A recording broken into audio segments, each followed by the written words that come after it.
you ain't first, you're last. You think the FBI are the only ones on this guy?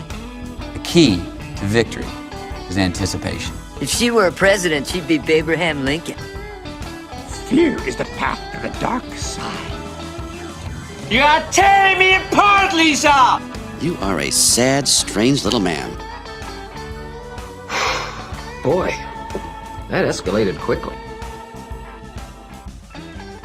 It's Hard-Headed Sports with Spinny and Fetty Bus. Famous for their podcasts, you can now catch them right here on the Al Travis Show. Yeah, we've got them, Spinny and Fetty Bus. Bus, real quick, how are things going up there for the Bethany Lutheran Vikings and the basketball team? Good. We got a win up in Duluth versus St. Scholastica, our 5th straight win. So nice. On a nice little roll. We play a very good Wartburg team on Wednesday. That'll be our last game before we get a little Christmas break, and then we'll have a holiday tournament down at Loras College. So last couple non-conference games here before we head into the new year and start conference play. You'll drive all the way up to Duluth to have one basketball game and back? You don't try to pack some together back to back or nothing like that? You'll go all the way to Duluth and back? Oh, yeah. All the way to Duluth. Wow. That's a long bus ride, buddy. All right, well, congratulations, you guys. Spin, I take it you watching all this girls volleyball, championships going on? Heck yeah, Al. I know, I was too. Have you enjoyed yourself? It's been pretty good. Well, I like it when it's on TV. I mean, it's on ESPN 12 or something. Like, hey, I can watch this for a while. I think women's volleyball is quite fascinating to watch, quite frankly. It's got a lot to it. Yeah, lots of action, lots of gameplay, especially like the Nebraska game. So many storylines, and that's truly an underdog story and a great coaching job there by them at Texas A&M. So Final Four is this week. I will be at the semifinal games on Thursday. Oh, good for you. Fun. That'll be great. All right, let's talk some sports action here. Minnesota Vikings, your guys' thoughts on the game. Can you bust it down for me, Spin? Your thoughts on how the Vikings did this Sunday? I mean, I was encouraged offensively, obviously, but everyone does this to Dallas. Every single team this year, every quarterback stats have been up 30 to 50% against Dallas. So it's McCarthy looked good and made a couple throws, and I'm glad, and that, it's all good progress, but everyone does it to Dallas. So I guess I'm not super wow, he just really turned it around. It's Dallas's defense is pretty bad, so. I don't disagree, but you got to play who's in front of you. If he had lost these games or had bad outings, we'd be looking for his head, right? So this kid's 22 years old. He's won 2 games back-to-back in the NFL. He can at least play, right? I mean, we at least know he can play in the NFL. Not against the elites. I mean, you're right from a perspective of he's getting absolutely roasted if he plays bad or he loses to Dallas, but I just am not going to give him as much credit against a bad defense like that in comparison to other teams. Not to mention the Commanders last week. They're a terrible defense, too. So what are you going to do? He's going to win his 3rd one in a row against New York, right, Buster? You're going to say, well, what, it's just fluky timing? Well, no, I'm just saying, this is great. I'm with Spinny. This is great. You definitely want to see this. But Lions, Packers, end of the year, maybe play well in those games too. The Giants, Cowboys, Commanders. These are the worst defenses in the league. No, I don't disagree, but it gives you the opportunity to practice against real teams, right, that want to win. Yeah. And you're going in there and you're playing, and these are NFL players, not the best, but they're NFL players, and he's getting something he didn't get when he played college, Spinny. I'm loving this, and if you can get the 3-game win streak, and you got Detroit not playing so hot, got him here at home, it could make an exciting couple of weeks at the end. No, and I agree. And you make a great point, Al. These are invaluable game reps, right? Yep. So important to McCarthy's development and the fact of are we going to keep him or are we going to draft somebody else? I mean, these are big, prove-it moments from that perspective. All right. Just now, his confidence too, getting his confidence up, and that's definitely important. Now, Darrisaw might get back. He wasn't into this game, so, I mean, you got a little more help there. But Gernard is out. What does that do for you, Bus, that Gernard will be out the rest of the year? He's got shoulder surgery. I mean, that's definitely sucks, but I don't think that's, the craziest loss. I mean, he's been having a solid year, but I think kind of down by his standards, especially compared to what he did last year. But yeah, it's definitely not something you want to see, but it's, but it is a shoulder, and maybe that's why his numbers are down. Spin, that doesn't knock us out of anything, does it? I mean, we're not going to the playoffs anyway. Exactly. I mean, it doesn't, matter too much. I think, if we were still in the playoff hunt, Grenard would probably be playing, right? I think it's one of those injuries, he could maybe work through it if there were things that meant anything, but at this point where we don't have games that really mean anything, why? Oh, you guys fall right into my trap. What do you mean don't mean anything? The talk is, should the Minnesota Vikings tank to get a better draft pick for next year? Your thoughts, Bus? Does any team purposely tank? Not in the NFL, really. I feel like it's kind of hard to try to purposely lose when it's such a physical contact sport. Mm-hmm.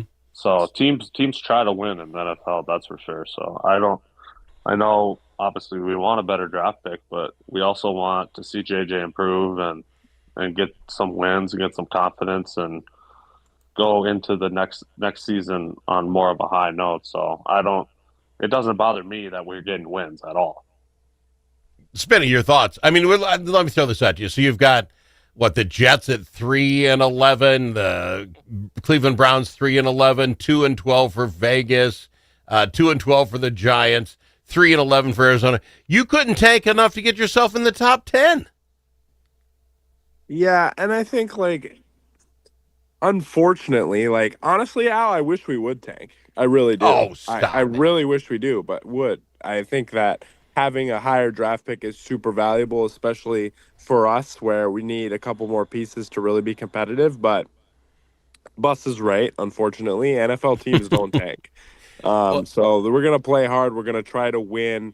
These games matter too much, and it's such a physical sport, right? You could get injured tomorrow and your career could be over. NFL stands for not for long, right? So I think that's what breeds the competitiveness of this. Even if these games don't matter for the scoreboard, they matter for every person that might get cut or on a new team that's trying out for next year to have a job. Well, let me put it this way to anybody who thinks we should tank. There's no way we can do it. You tell me that J.J. McCarthy has any room to lose these next 4 ball games. Right? Or 3 ball games. He can't.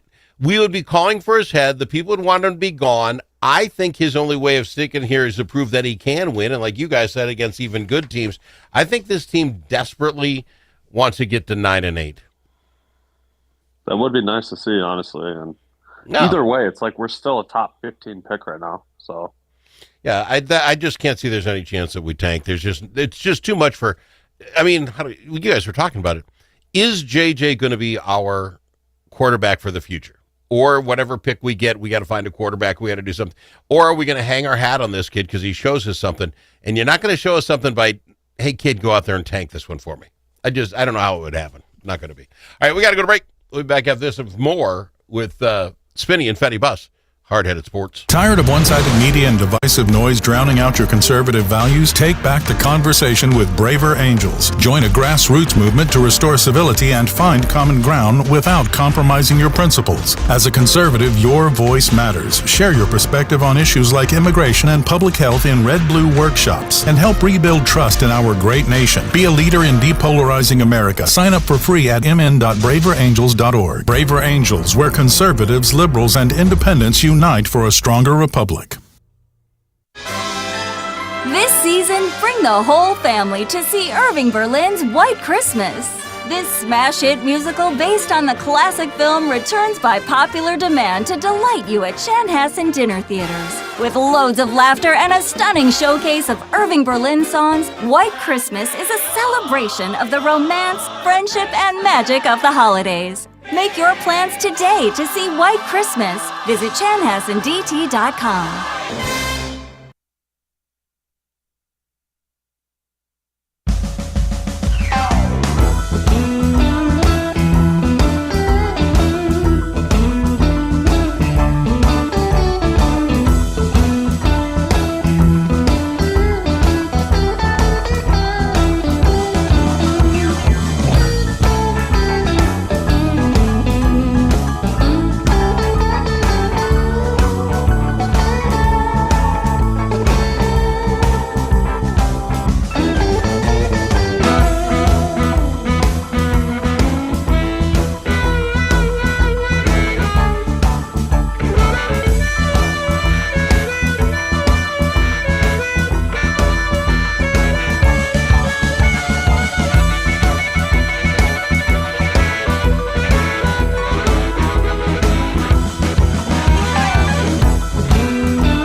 Easily offended? The Al Travis Show is not for you.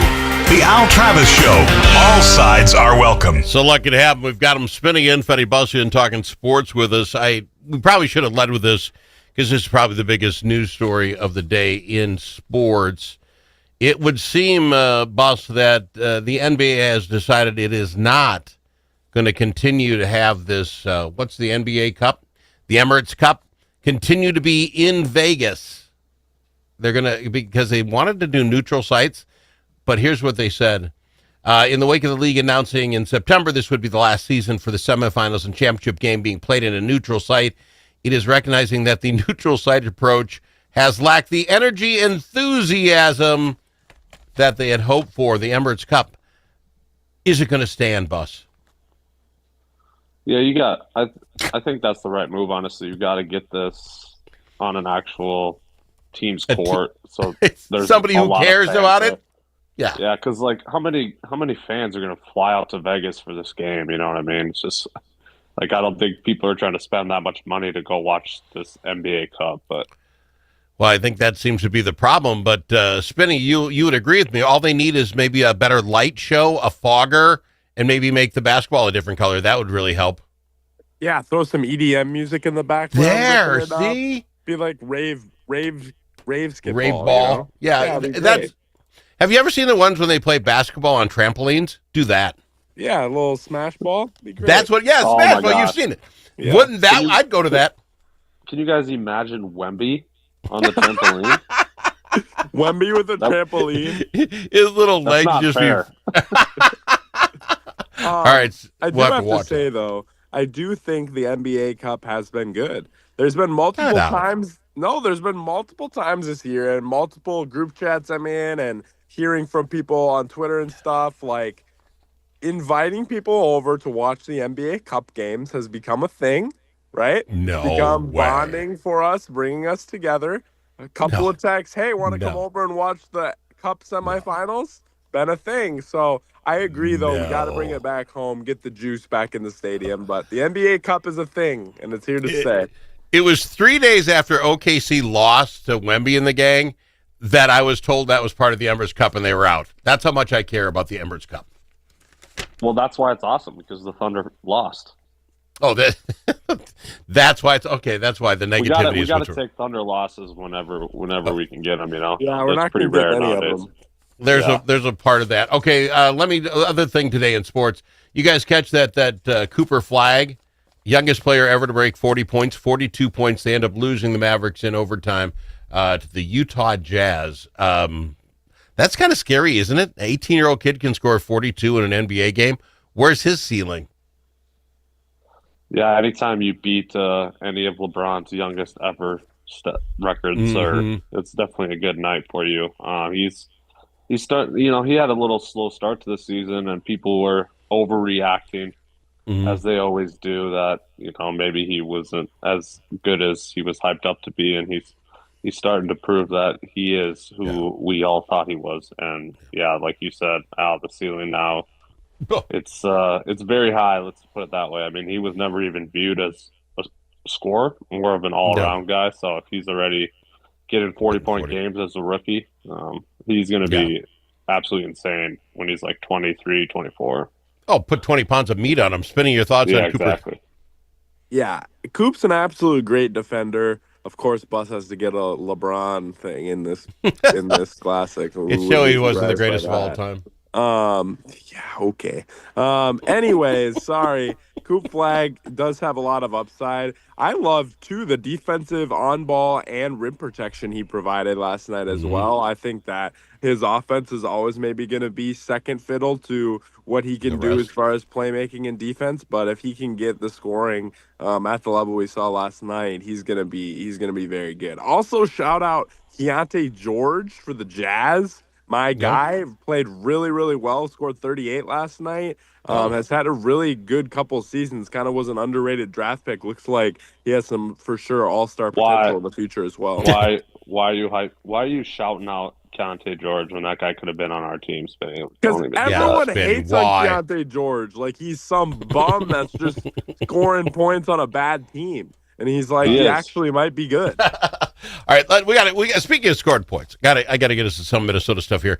The Minnesota Wolves won their last 2 ball games. Last one's versus the Kings without Ant and Michael Conley. I've been saying this for a while, and I get Ant can score 40 when he wants to score 40, but the rest of the team doesn't get involved, and it hurts us. The last 2 games, 6 guys have been double figures, and that's how we're winning these ball games without Ant. Tell me I'm nuts, Bus, but not that we're a better team without Ant, but if Ant can come in and not have to grab 40, but only say, I'll take 30 and spread the wealth, I think we could then be a really good team. Your thoughts, Bus? Yeah, I mean, we do need to spread it around more, but he's been on a tear. So anytime he shoots the ball, I'm not opposed to it, to be honest. I mean, he's at 50% on the season field goal percentage, which is crazy for a guard, especially at the rate that he shoots, 29 points a game. So we've said that before after losses. I feel like we get a lot of losses where he has 40 points and he has, 25 shots, and no one else in our starting lineup has like 10. You do want that evened out a little more, but shooting the ball is never a bad thing. Spinny, your thoughts? I honestly think we're a better team if he can spread it out. I get it. He shoots 50%. Good for him. But the rest of the team's got to be involved. Otherwise, when it's down to the end, you just double guard him and no one else is ready to play. Spinny? I've said this, Al. I think that early in the game, distribution is important. Get your role players going right away, right? Get them hot, get them confident, get them going, then go get yours. Because I agree with Bus and the fact of, like, the more shots Ant takes, the better for us, probably. But like you said, you can't just leave your role players cold on an island and then expect them to make shots late. You have to amp them up early, get them the ball early, get them ready to go, and then in the fourth quarter they can be ready and expected to make those open shots. All right, I got to throw this at Coach Bus. Bus, you've got a player, the greatest defensive player of all time, pay him $100 million, in 3/4 of the way through a ball game, he leaves the court for personal reasons. We haven't been told what that is, but if it was a health thing, he had to use the crapper, I don't care, he can come back. Do you accept that, Bus? I mean, depending what it is, right? I mean, yeah. I have no idea what it is. If it's like a serious family situation or he had a child that was born or something like that. But we would know that, right? I feel like it would come out. Yeah. Yeah. I'm a little surprised that we don't know yet. I'm kind of confused about that as well. Spinning your thought, I know I'm not a Mr. Gobert fan, but you got 45 minutes left in a ball game. Unless somebody's in a car accident, and I don't know how you'd find out about that. What are you doing? Yeah, I guess I'm just not going to comment when I don't really know what it is. Well, that's no fun, Spinny. Well, like, I don't want to be on record saying, yeah, he never should have left, and then tomorrow it's like, well, his mom died. It's like, okay, so, I'm just gonna save myself a little bit. All right. Get the old no comment ski. I will say, though, just looking at the schedule here, we do have games against the Thunder, Knicks, and Nuggets coming up here. So Grizzlies, we play on Wednesday. Got to get a dub there, especially at home. Then Thunder, Bucks, and Knicks, Nuggets. There won't be any Giannis, so the Bucks game's whatever, but that's kind of a tough 4-game stretch there. So we gotta get some wins here. We'll find out who we are. Spinny, Fetty, I appreciate you guys. How do you pick up Hard-Headed Sports? You can get us on YouTube, Spotify, and Apple Podcasts. Catch you guys later. Thanks.